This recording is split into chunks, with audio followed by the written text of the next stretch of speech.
Welcome back to Night of the Living Dead. We're trying to board up all the windows. Can we do it? I don't know. What we're going to have go first, we're going to have Ben go first. He's right here. He has the lovely scoped Winchester. So we'll take a quick look at that again. It has a range of 1 to 3, rolls a die, hits on a 3+, doing 1 damage. And I should mention, it has the sniper ability, choose your target.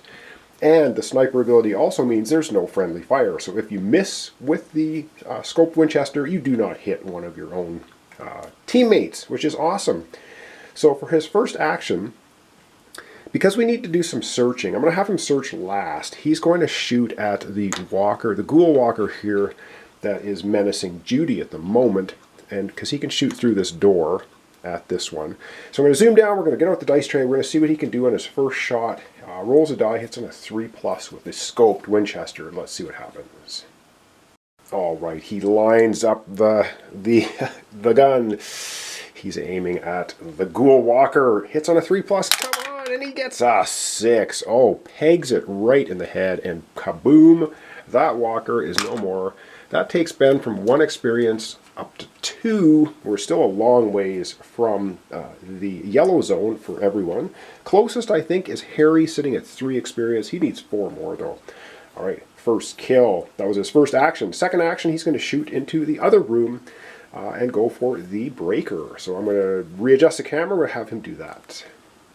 All right, so I've moved him up the little hallway here. He's going to take a shot into this room at this breaker ghoul, who's with Tom, Harry, and Helen, and see if he can pop this guy off with the sniper. Alright, let's see what happens. Hits on a 3+ and rolls a 1. So he misses, but because he's got the sniper ability on the scope Winchester, we do not hit one of our fellow players. He's going to try that again, so reloads. It's another bullet in the breech. And does he have plenty of bullets? He does not. He's got lots of mason jars, so he can't re-roll that. But we'll see if he can hit. Come on, 3+, and he gets a 4. He does indeed pop off. The breaker this time gets shot down by the scoped Winchester. That's all of Tom's actions. He does get another experience. He's going from 2 up to 3. Still a long ways away. All right, and with that, I've got to think about who we're going to be having go next. We have lots of searching we can do, which is awesome. So let me think about it, and we'll come right back. Alright, I think we're going to have Judy going. She's got the crowbar. She's going to do a search for her first action right here. We'll move Tom back a little bit now. He's kind of scoping the area. She's going to do, her first action is going to be searching there, and she, as I pull a card out of here, what does she find? Does she have a flashlight? No, she has nothing. She's got the crowbar, and she finds, oh great, a relative shows up. Yeehaw! Those are so good. So rummaging around there, along comes a relative. And of course, that messes over both Tom and Barbara, who are both in the zombie side. So I'm going to have to flip them over, replace their miniatures. Or do I? Because, before I do that, Judy's got 2 more actions left. She's got the crowbar. She's going to try to take out the relative right now. So that was her search. She's got 2 actions left. So her crowbar, relatives are only 1 hit point. Rolls a die, hits on a 4+, doing 2. She hasn't had the greatest luck with this crowbar. Let's see if she gets a 6. So she takes the relative out. So the relative appears and disappears with a crowbar to the side of the head. And that's the end of that. So they would flip back to their zombie side. So I didn't flip them to the Romero side and then back. So it's done. Judy still has 1 action remaining, and I don't know what to do with her. We can move her, but I think we're just going to leave her there and give up her action, because I don't think there's really anything we need to do except search. We need to find some more boards. We have enough to do 9 barricades. We need 11. We have to find 2 more boards in the search deck. Otherwise, we're not going to be able to barricade all of the windows. I kind of want to do that all in 1 turn if we can. All right, that's the end of Judy's turn then. Up next, we're probably going to go over to Barbara, who's got the pump shotgun. Alright, and what we could do with Barbara is we could have her move twice into the room that's got the really good melee weapons, and have her do 1 search in there. But you know what? I don't think we're going to do. I think we're just going to first up do a search right here, because if we get another relative, we have to take it out, of course. And her search is plenty of bullets. Well, now she's got plenty of bullets, ooh, which is actually good.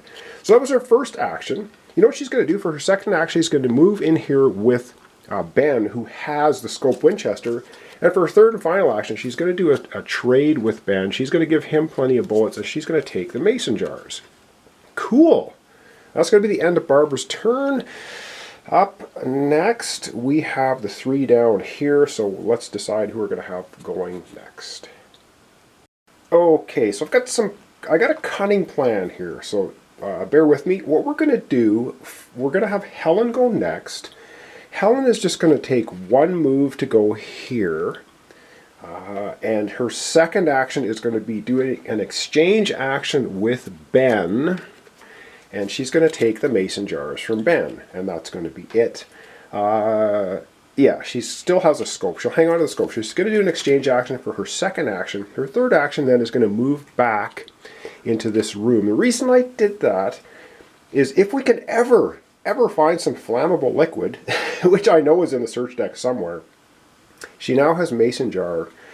We can make a Molotov cocktail. If we can somehow get a Molotov cocktail built between Harry and Tom and throw it out here, we can get rid of all these ghoul walkers, and plus we can nerf this one spawn zone. It will move somewhere else. So that's kind of the thinking, which might be faulty. I don't know. All right, I'm going to zoom down a little bit. We're going to have, who are we going to have? We have either Tom going, with either Tom going or Harry, so one of them. Harry's got the katana, which is pretty awesome. All right, let's have, I'm going to zoom down and we'll decide which one. All right, we're going to have, Tom's got a machete and a tire iron. I think we're going to have Tom go next. First thing he's going to do, of course, is he's going to do a search. Let's hope we don't find a relative. Let's not find a relative. We find some flammable fluid, finally. So you can discard this along with the mason jars. The survivor receives a Molotov, may be used in the backpack. Okay, so that was Tom's first action. His second action is to do, oh, this is, okay, where is Tom? Tom has no experience. This is perfect. So his first action was to find the flammable fluid. His second action is to do an exchange action with Helen, which he's going to take the mason jars from Helen, fill them up with the kerosene, and it says discard along with mason jars, and get the Molotov. Can be used in the backpack. So he's going to discard, you wouldn't normally discard fluid to light up your table leg into a torch, but you know what, at this point I think it's probably a good idea to make the Molotov. So we're discarding those, and we get the lovely Molotov cocktail, which is this card. It's a 1-to-1 range. Discard, eliminate all actors in the targeted exterior zone. Any spawn zone token in the targeted zone may be removed to another spot. It says maybe, you don't have to. So for his third and final action, we're chucking the Molotov. Tom is going to chuck the Molotov here, burning to a crisp all 3 of these ghouls. They are out of here. They're done. He's going to get 3 XP for that, taking him from 0 to 3, so we're still in the blue zone. Not a problem there. That's all of his actions. Now, we could take this spawn point and move it, and I think we're going to move it up to the north. All right, and the logic between moving it up here to the north, I know we're going to get a double spawn there, but we do have Ben and we have Barbara, who both have awesome ranged weapons. They can move in here and hold off anything coming in from those 2 spawn points and leave the bottom of the board relatively untouched, so we can do a lot of searching and board things up. All right, up last for our episode, for the characters anyway, is going to be Harry. He's going to start off with a search down here, so I got to readjust the camera once again. All right, and up last is Harry. That's right here in the orange. He's going to do a search. We need some boards, some more boards, and we find plenty of bullets. Well, we certainly have lots of bullets and lots of shells. So whoever's in this house was stocking up like a maniac. However, that doesn't do us any good because we need boards. So what are we going to do with Harry? I think we're going to move Harry, get him kind of in position. Harry has 1 barricade. So let me readjust where he is going to go. All right, what we're going to do with Harry is we're going to have him take his final 2 actions. He's going to go 1 to here and 2 up to this area. The reason I'm putting him there, we have a spawn point there. If something spawns, at least he's in a bit of a position to fend off the area. We've got the 2 spawn points up here, but we do now, say, like I said, have Barbara and Ben both with ranged weapons. So I think that's going to be okay. All right, that's it for all of our survivors doing their thing. I should point out, of course, Barbara does have the slippery ability in her zombie side, and Tom has the shove ability, which means as a free action he can shove any ghouls in his area to a location that has a free space to push them into. Didn't need to do that though, he torched the spawn point. Alright, I'm going to zoom out, we're going to have our spawning happen for today, and that'll be the end of our episode. Oh goody, we have 2 spawn points up here. So the first one, of course, is going to be the light colored one, and in there we get 1 ghoul walker. Okay, that's not catastrophic. So we get 1 ghoul walker. Oh, hang on, we do have a zombie left. This guy is going to go right into the roof. I forgot. So the very first thing is the ghouls move. There was only 1. I forgot there was even 1 on the board. I thought we'd get rid of them all. We didn't. So the breaker will come into the room. Then we spawn.